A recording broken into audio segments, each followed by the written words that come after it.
On this episode of the Second Swing Thoughts podcast, we break down some of the best clubs in 2024 by swing type. Master fitter Jake Montgomery joins us to give his take on some of the best products of the year he's seen in fittings based on different swing types. Plus, we go through the latest in the tour golf, the professional golf. We've got a couple of highlights there as well, both outside of second swing and potentially inside second swing. So stay tuned for another great episode of the Second Swing Thoughts.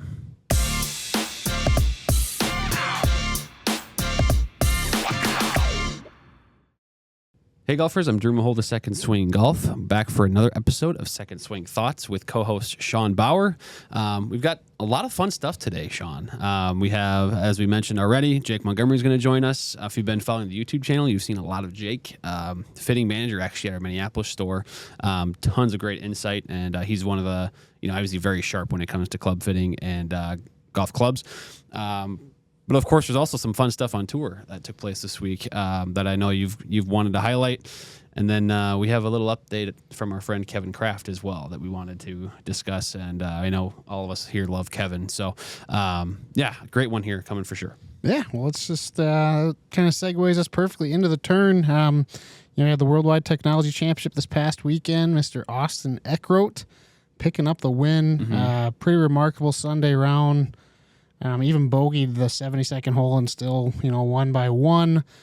Second win of the year. He's actually had a fantastic 2024. Yeah. 26 starts, 21 made cuts, 2 wins, 3 top 10s, made the cut at 3 of the 4 majors. He's only 25, so yeah, obviously big win for him. He's continuing to build that momentum and racking up, that confidence that you can finish, and so really good win for him, and I think he's going to be a name that will kind of be lurking on leaderboards in the future as he continues to become more and more known of a name. Yeah, I mean, I think it says something that he had 3 top 10s this year, which is definitely nothing to sneeze at. It's obviously pretty good, but 2 of those being wins shows me that when he gets in contention, he has sort of another gear he can maybe get to that a lot of others can't, and that his conversion rate, so to speak, on contending and then winning is pretty darn good. So kudos to him. And then obviously we can go through his bag a little bit, but he's 100% ping all the way through. So yeah, another, the G430 driver series has been highly successful across a lot of tours, and another win for a G430 in that regard. Yeah, not really much has changed from his win at the Cognizant Classic to Worldwide Technology Championship, but he's kind of an old school golfer. When you look at his bag, it's driver, it's 3-wood, it's 3-iron to pitching wedge, wedges and putter. There's no hybrids, there's no 7-woods, 5-woods, nothing. Kind of traditional in there. Right, not even really a utility iron. He has a different model for that 3-iron, being the Blueprint S, then Blueprint T for the 4-through pitching wedge. But you're right in that so few golfers nowadays don't have 7-wood or utility iron or hybrid in there. Yeah. Or a lot of players nowadays have 3, potentially 4 different irons in the bag, whereas he just has the 2 models.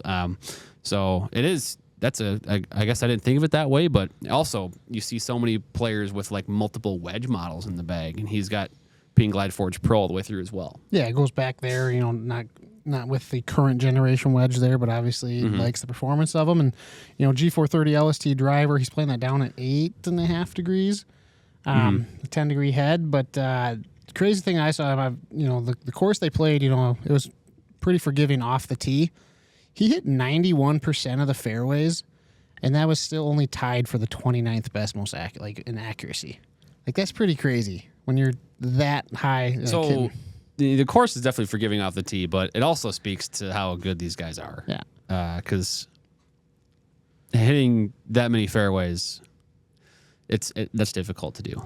Yeah, but then he goes G430 Max 5-wood, as you mentioned, Blueprint S, Blueprint T for the irons.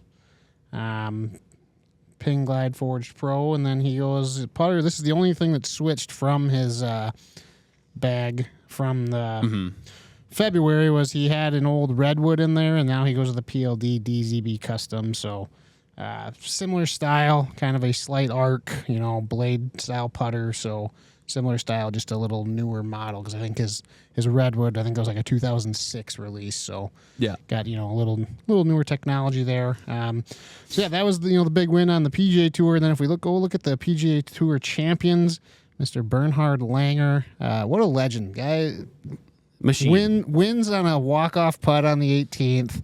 It was a long putt, too. Like 20-something, 30 feet maybe? 47 wins on the senior tour. He's had 18 straight years on that tour with at least one win.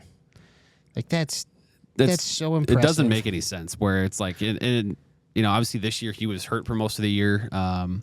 But it seems like outside of this year, it's almost like he's getting better as he gets older, which is crazy to think about because he's now, obviously this is PGA Tour Champions. Guys are 50 plus.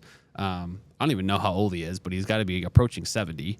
Yeah, I think he's like 67. Yeah, approaching 70. And now you have guys like Padraig Harrington who are coming in the PGA Tour Champions now with, hitting 190 ball speed maybe. Yeah. And he still has no problem contending every time he's in there and healthy. No, he is a machine. I remember when I covered, the Sanford International over in Sioux Falls. I mean, it was remarkable to see this guy. He's just, you can tell he's just fit for his age. He's still strong. He's not the biggest guy by any means, but he just knows how to play. And he's not the young buck on tour anymore. As you mentioned, Padraig, Steve Stricker, Jim Furyk. You have, big time names that have all reached that 50-year-old and up age, and he still just continues to win. And we're going to take a look at his bag too here. He starts it off driver ping G400, one of the best ping drivers to ever come out, still in a lot of people's bags. Then there's 3-wood. He goes with a TaylorMade QI10 Tour, so a little interesting there because you've seen the QI10 be such a hit among PGA Tour players, but he goes with the Tour model, a little lower spinning, maybe gets a little extra distance. He also has a Stealth 2 in there as well. Which I imagine he probably might be switching on and off depending on what he needs because that Stealth 2 is a little more forgiving, higher launching. It's not the kind of low spin, so to speak, that the QI10 Tour is when you have that movable weight as well. You can move forward. So I'm sure he's kind of flip-flopping depending on the event. On the course conditions. And then I think my favorite clubs in his bag are his Adams Idea Pro Hybrid, the 18 degree. That thing is just, it's really cool. He's got 18 and 22 degrees. They're, Adams, they used to make some phenomenal clubs back then, and those are definitely one of those clubs that they suited his eyes, they felt great, and they performed for him, and they're never leaving. I have to imagine among professional golfers that are still, call themselves professional and are competing, he has to be the only one playing 2 Adams Idea Pro Hybrids, which, again, those are what? Prior to 2010, for sure, right? Yeah. I forget the exact year, but it's around, they're at least 15 years old, potentially older than that. Yeah, and then he goes with a big combination of Tour Edge exotics. He goes CBX 4-6, the Exotics Pro 7-9, and then he's got a prototype pitching wedge. Games of Cleveland 588 RTX sand wedge.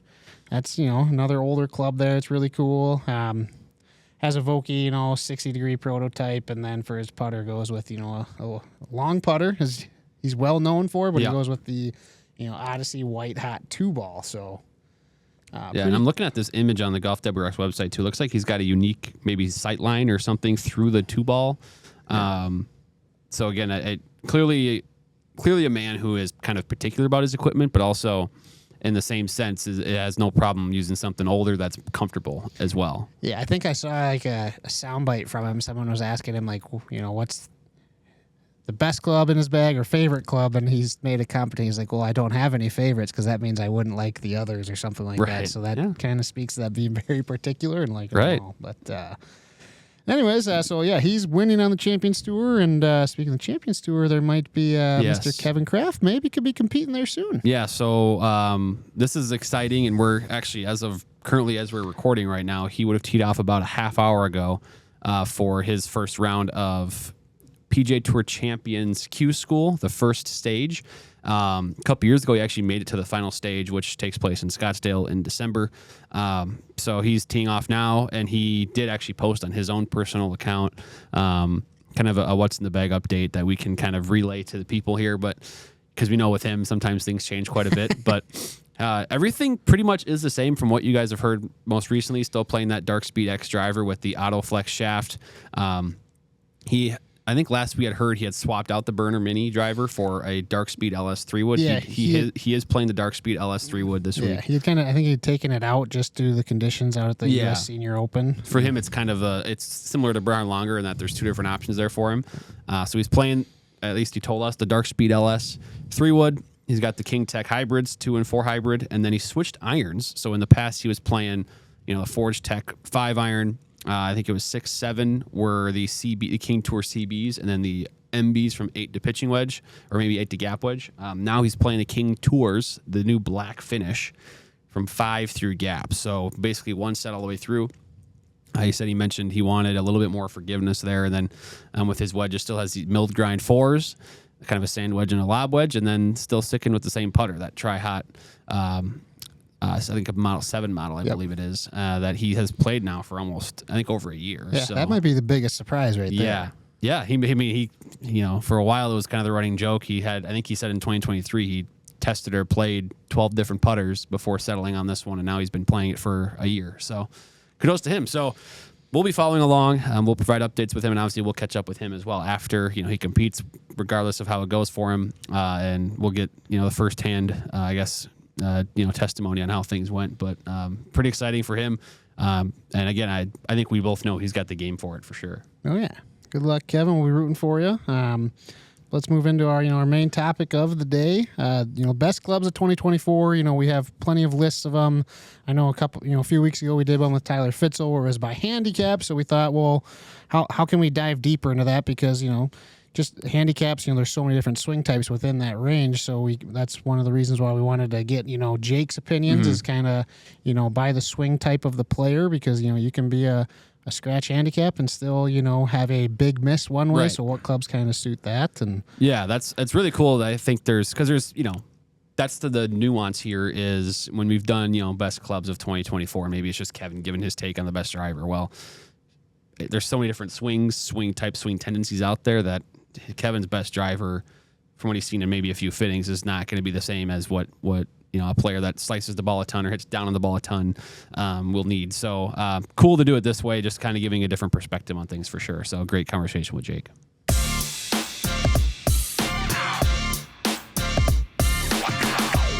Okay, we now welcome on Jake Montgomery, fitting manager from the Minneapolis store here in the studio. Today we're going to talk about the best clubs of 2024. We've done that several times already with various different fitters, but we wanted to mix it up a little bit and go by swing type. And so, Jake, I guess just before we even get into the clubs, I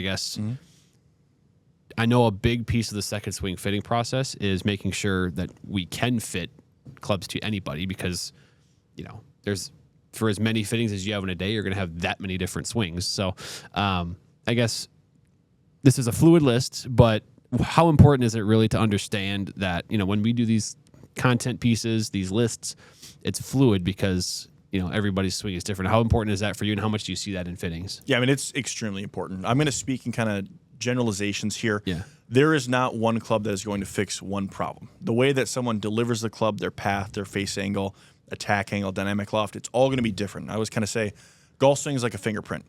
It's not going to be the same player to player. So it's very important to get someone in to test what I'm kind of talking about today. But for most players in most situations, these are going to be the clubs that I kind of found best suited that player. Absolutely. So we're going to dive right in here. And I think this is probably a swing type, so to speak, that a lot of players might fall into. I'm talking about the players that have a slice tendency. Yeah. So again, for those that don't know, a right-handed player, that ball kind of curves right on you. You might kind of swipe across the ball. So talk to me about maybe a driver, maybe a set of irons, anything else that comes to mind in terms of clubs that fight a slice tendency. Yeah, 100%. For driver, this year is kind of clear cut.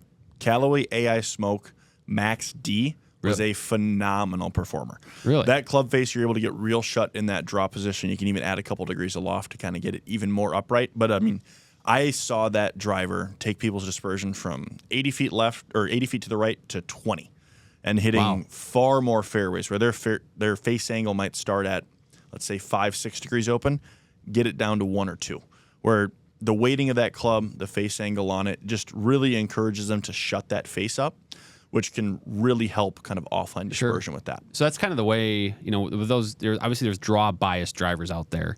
But the way that they work is kind of, essentially the added weight in the heel kind of almost promotes more rotation of the face. Is that kind of how that works? Absolutely.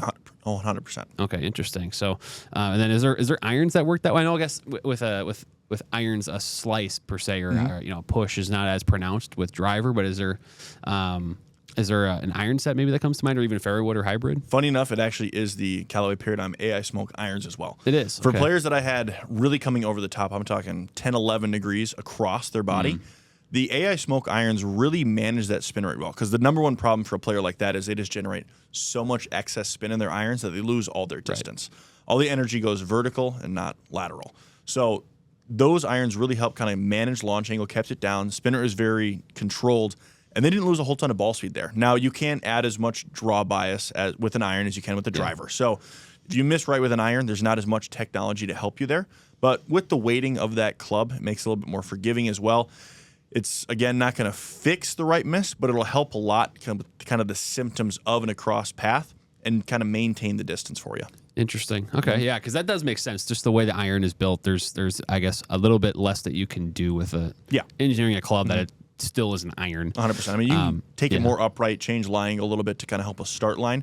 But with an iron, it is a little bit more so up to the player to make sure they're getting their hands into the correct position to start the ball in line. Yeah. Okay, interesting. And then did you have a hybrid or a fairway wood? Yes, so fairway woods, Ping G430 SFT. Yeah. I saw that thing work miracles. I mean, I can't tell you how many players I had come in and say, I've never been able to hit a fairway wood. I can't hit a fairway wood. I don't think I won a fairway wood. And I bring that out to them. Within 3 swings, their eyes light up. They're like, what is this thing? It sits very, very flat on the ground, so it has a super low center of gravity, which really helps the player get underneath the golf ball. It also, again, sets up very close at address. And with the Ping hosel setting, I can add loft to that club and shut the face even more to make it really as draw bias as a fairway wood can get. And for a lot of players, the kind of gap between their irons and their driver has been a huge struggle all their life. Sure. So giving them a weapon they can pull out on a par 5 and actually get themselves down a lot closer to the hole has been huge. And probably, too, with that particular model, you have options. You have 100%. You have 3 wood, you have a 5 wood, you have a 7 wood. So you can do all those things with the G430 SFTs. That's a good one there.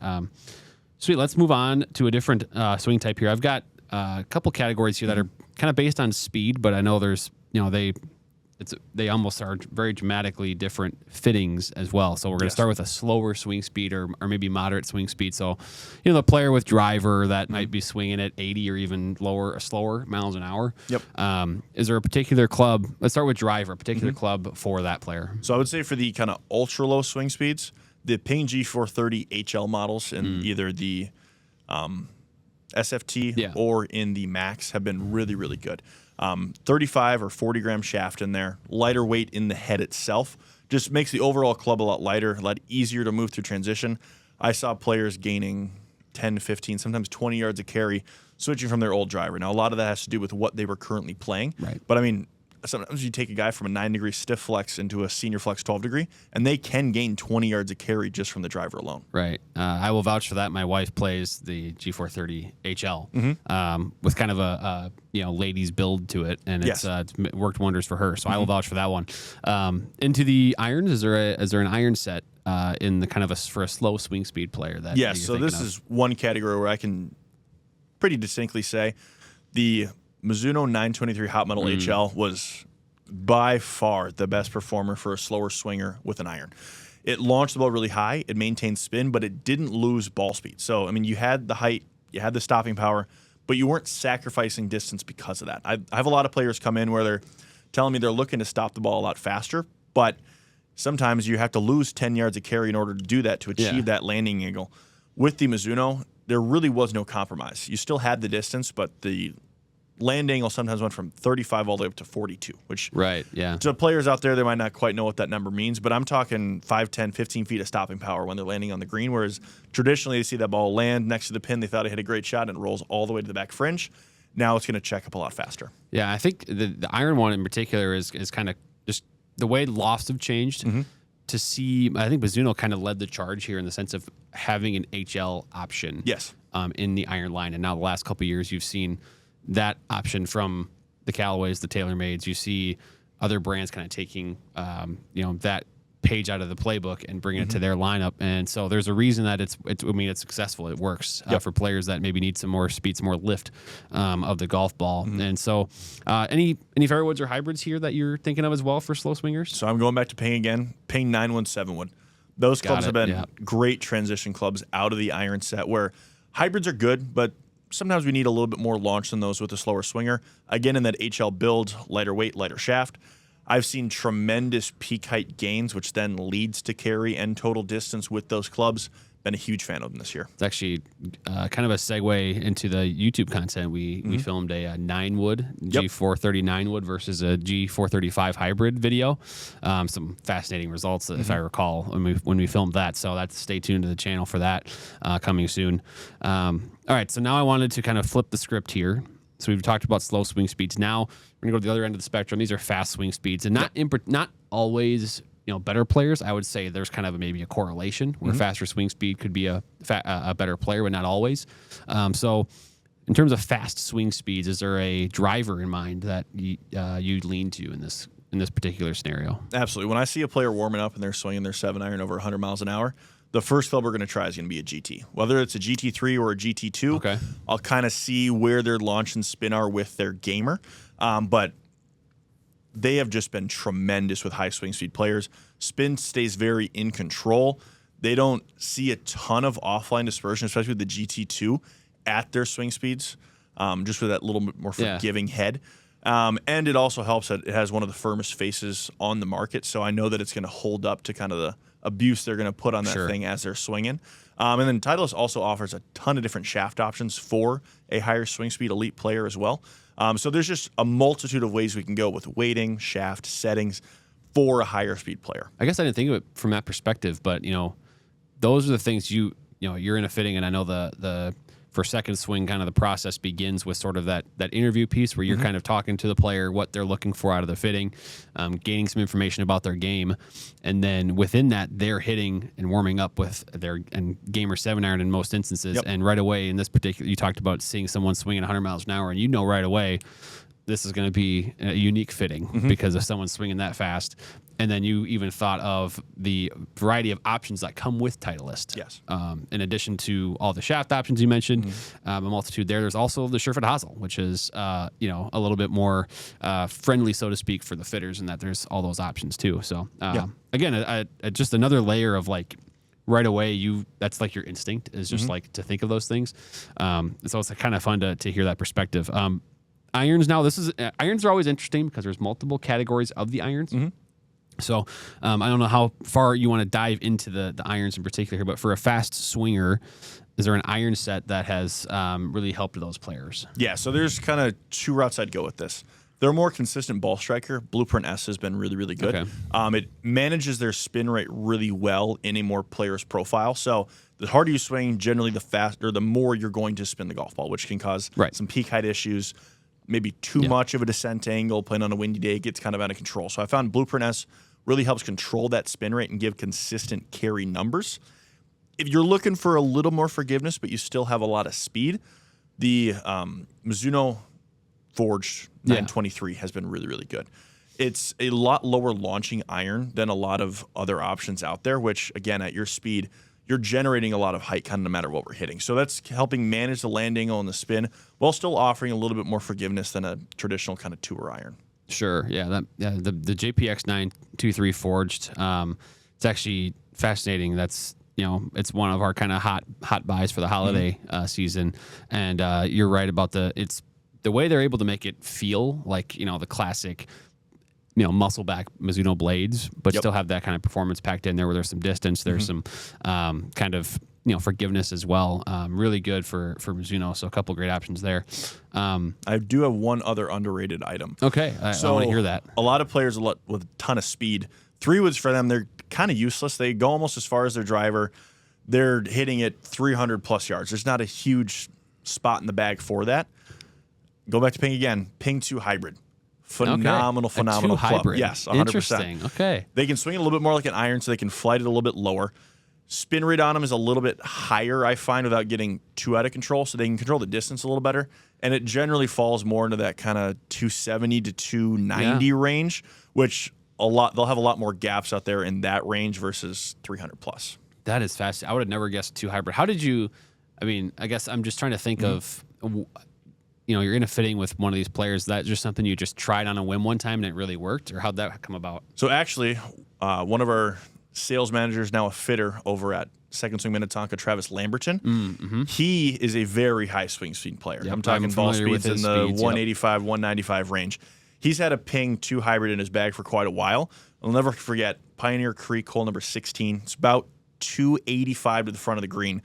Takes his 2 hybrid, lands it right on there, and it stops on a dime. I'd never seen anything like that from that range, but it really opened my eyes for kind of what a 2 hybrid can do for a really high speed player. Interesting. So 2 hybrid, I guess that's not something I would have thought, and there's probably not enough players playing a 2 hybrid because it's it's one of those. At that point, you're probably just using a 5 wood maybe. Yep. But 2 hybrid, interesting. Okay, so we've covered a kind of slice tendency. We've covered slow and fast swings, and this one could be a lot of the same just because of generating spin. But For sure. a steep attack angle player. So this is a player I know I have a few friends that are like this where they take divots that are this big. Yep. So talk to me about maybe a driver for the steep swinger. So steep swingers, I generally start with Ping G430 LST. Okay. Reason for that is with a driver, if you're steep, you're more than likely across as well. Yeah. So I'm able to add some loft onto that driver, close the face up a little bit more. It's very consistent with the spin consistency that Ping is very, very proud of. So don't see a ton of variance because generally if you're steeper, you're going to be hitting it pretty high on the face, or if you just don't catch it right, a little low. So not a ton of center contact from a steeper swinger. So it helps the spin rate, maintains ball speed. And then I just like the hosel settings on there because I can generally kind of set it up in a way that's going to help the golfer hit more fairways. Yeah. And then for irons, Strixons do really, really well for steeper players. I was curious if you were gonna say Strixons because of that sole. Yep, 100%. In fact, I had a guy come in. One of the steeper attack angles I've seen. He was down about 10 with a 7 iron. It's like breaking his wrist on the Yes. mat in the store. Land angle to start out was about 22 degrees. So that's the angle from its apex back down to the ground. He really was just kind of hitting bullets with his current set. Got him into Strixon ZX4s. His launch angle jumped up 3-4 miles an hour just off of that. Really good spin numbers. We're able to order them 3 degrees weak as well. But we ended up getting his land angle up to, I believe it was 34 degrees, which I mean is a huge difference. And that was before we even changed the loft. He emailed me about 2 weeks after he got the set, and he told me he had never hit shots like that, seen shots like that from his own game. And getting something back like that for me as a fitter is just extremely rewarding. That's awesome. So, and because Strixon, that's exactly what that sole, like they have the VT sole that they, introduced. I think it's been several generations now where they've had that design, and clearly they stick with it because it works. So players like that can see a little bit more out of their game with the irons. So that's pretty cool feedback there. In terms of a steep attack angle, do you have anything else there? Otherwise, we have one more kind of type of player we wanted to get to as well. Yes. So steep attack angle players, a lot of them think I can't hit a fairway wood because they just can't get a 3 wood or a 5 wood off the ground, when really they just need more loft. I have plenty of golfers where a 7 wood is the lowest lofted fairway wood in their bag because they deliver it in the same way another player would deliver a 3 wood. Where their launch angle is closer to 13, 14 degrees, the spin rate's in the mid 3000s, where it might say 21 degrees of loft on there, but they're playing it like a 15 degree. Right. Because the dynamic loft is probably similar to maybe the way I would hit a 3 wood or something 100%. Like that. Now, you got to pay attention to spin rate because it can get a little high sometimes, but for a lot of players, it really works. Interesting. Okay. Very good. Very good. So last player type here. I know this is probably one that is sometimes an adventure for you guys in the sense of we're talking about an inconsistent strike location. So more or less, these are players that might hit some off the heel, some off the toe. Yep. They don't have that consistent off the face miss. So let's start with driver if you have a best model for that. Yeah, so that'd be, without a doubt, Ping G430 Max 10K. Okay. 10,000 MOI. MOI stands for moment of inertia. Basically, they're just stretching the weight as far to the perimeter of the driver as they possibly can. When you have perimeter weighting, you have forgiveness. Your toe and heel strikes are going to go a lot straighter. You're not going to lose as much ball speed. So whether you're hitting it on the heel or the toe or sometimes in the center, the shots are going to be a lot closer together than if, let's say, you were playing the Ping G430 LST. More compact head, a lot lower MOI, really geared towards a lower spin rate. Yeah. You might see some more spin increase with a higher MOI driver, but your offline dispersion is going to be much better. Yeah, I can vouch for the 10K. I play that now, particularly because I wanted to improve my toe misses. That's my common miss.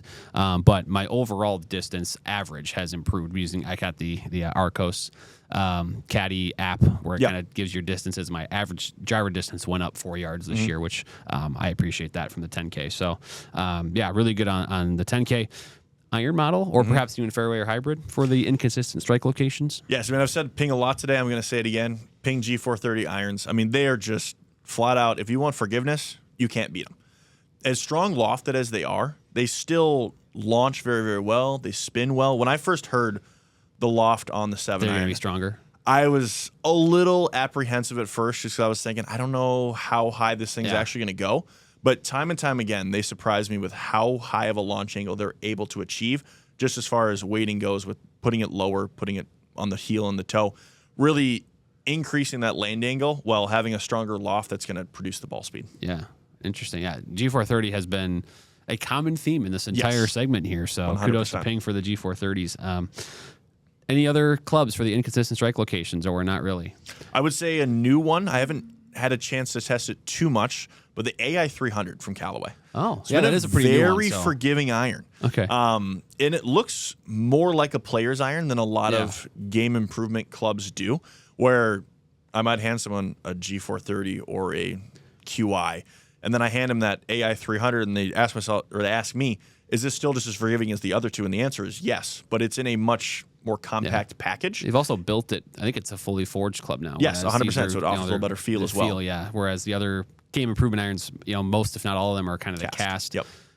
design. So the feel is certainly not that of a forged iron. But yeah, that's awesome. And so I think to kind of as we wrap up here, it's a lot of these actually surprised me in the sense that you hear the marketing lingo, and you hear even on what we say in some of the videos, and we see in some of the testing, we think one way, but again, it shows why getting fit for your particular swing or swing type can be a big deal for your game. And so I guess if you were to kind of leave the viewers and the audience with something after going through this segment, what message would you send to them in terms of the importance of fitting?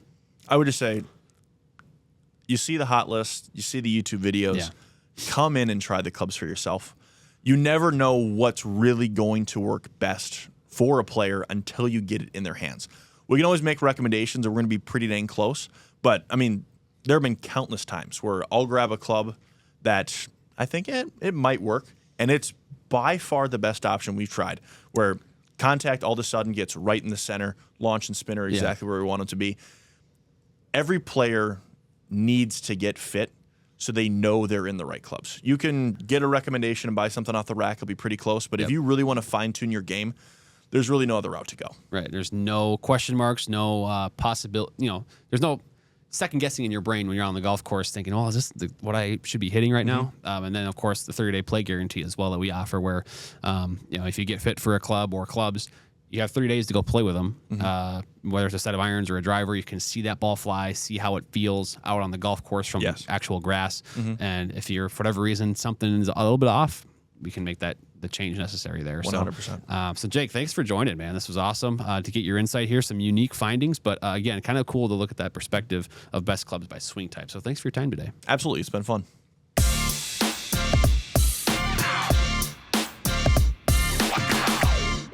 So wrapping up with Jake there in terms of the best clubs for player swing type. I think it's, again, we talked about it, just a different perspective to look at things, and because there's so many angles and so many models out there nowadays. I think that's what Mr. Fitzel always tells us, is that there's so many options that players can go through and that can be successful. So just to get a different perspective from Jake there was really good. Yeah, and it goes to show you, the importance of, a club fitting. You for what works for me isn't always going to work for you. We swing differently. We have different swing speeds. Our paths are different.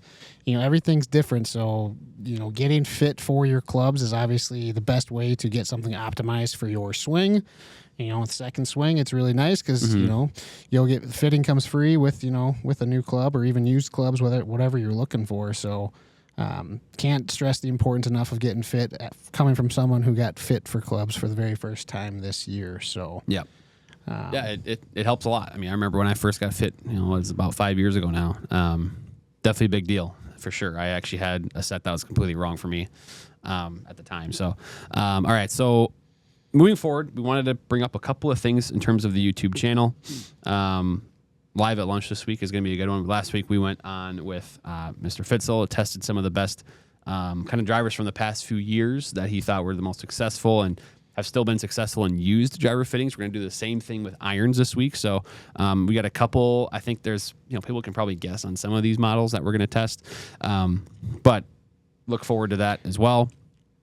Also on the channel as of yesterday was a fun kind of test with Emma Carpenter.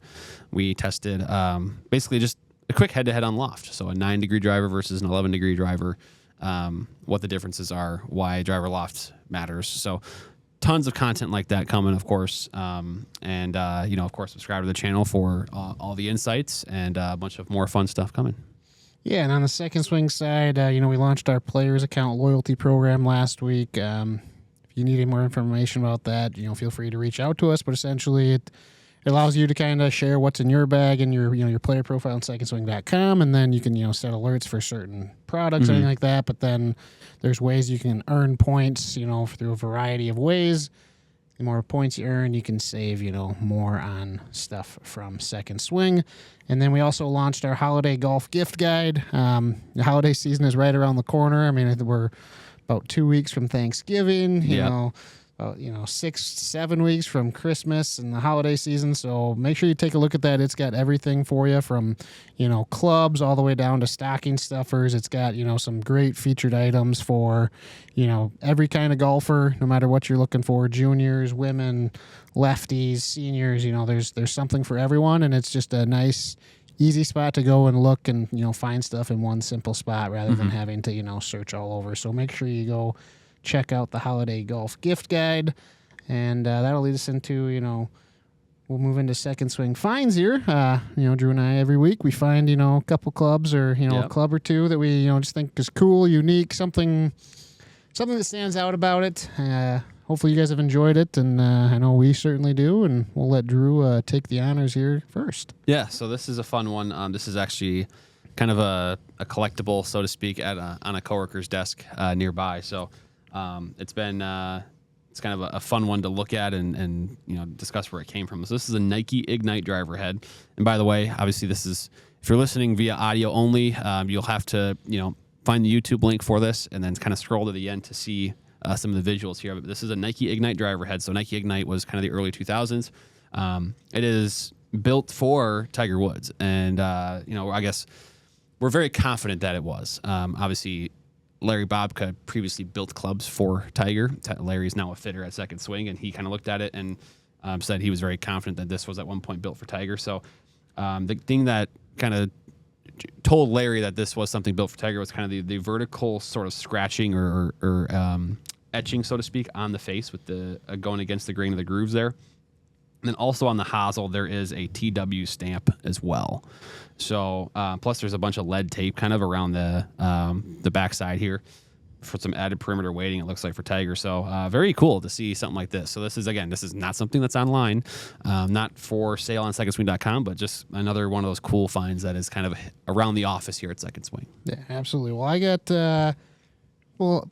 kind of related to Tiger, two guys that true. Back when these putters were released were kind of chasing Tiger. The first one is inspired by Sergio Garcia, Scotty Cameron, Del Mar 3.5, released in 2000, so kind of right after Sergio made his name for himself in that 99 PGA Championship. So just a really clean looking putter. Well, that face milling is interesting too. Face milling, yeah, very cool. I'm not sure if you can see that on the YouTube channel or not, but really unique and really cool. And obviously, it's always fun when you get, putters inspired by certain players. And that leads us into our next one. And this one is inspired by David Duval, the guy who, when he was in his prime, he ended up getting to number one when Tiger took was over out there, number one when Tiger was, near his peak. So, obviously injuries kind of hurt there. But this one is kind of a Newport 1 style here. Really cool look. And then if you look at the bottom, it's got a little they call it beaching here, a little cut through the Scotty Cameron logo. What that does is it improves the feel a little bit, and it also makes the sound, maybe a little higher pitch. So just, maybe a little bit more feedback for the putter, for the golfer. But and this one was released in 1999. So a couple of, 25, 24-year-old putters. Condition. Yeah, they're pretty much in mint. Used. There's still plastic on the grips. So really cool clubs. We just had them traded in recently. They are available online, so Wow. you can check them out if you'd like. We got a few others of this exact model on there. These ones Yeah. are obviously kind of mint condition, but That is kind of the go-to spot if for this particular segment, Second Swing finds. I guess the well to go to would be our collection of rare, kind of unique Scotty Cameron putters, Yeah. because we have a pretty seemingly endless collection of those. very cool particular- collection. If you're ever in the Scottsdale area, go check out our Scottsdale store. We have the putter reserve there, and it's got a lot of like unique collectible putters, putter covers. I know we're heading down to Scottsdale here soon. I've Yeah. never been to the store. I've seen pictures, so I'm really excited to go check that out pretty cool. in person. It's pretty cool. It's huge. It's massive. It's a fun experience. But yeah, that was good. Again, kind of a showcase as to what's all available at Second Swing. From we always talk about new and used clubs, but these types of things are kind of maybe the separator, so to speak, from anybody else. Absolutely. Well, anyways, thanks for tuning in. Make sure to hit that subscribe button. Follow us on our social media channels, and we'll see you back here next week.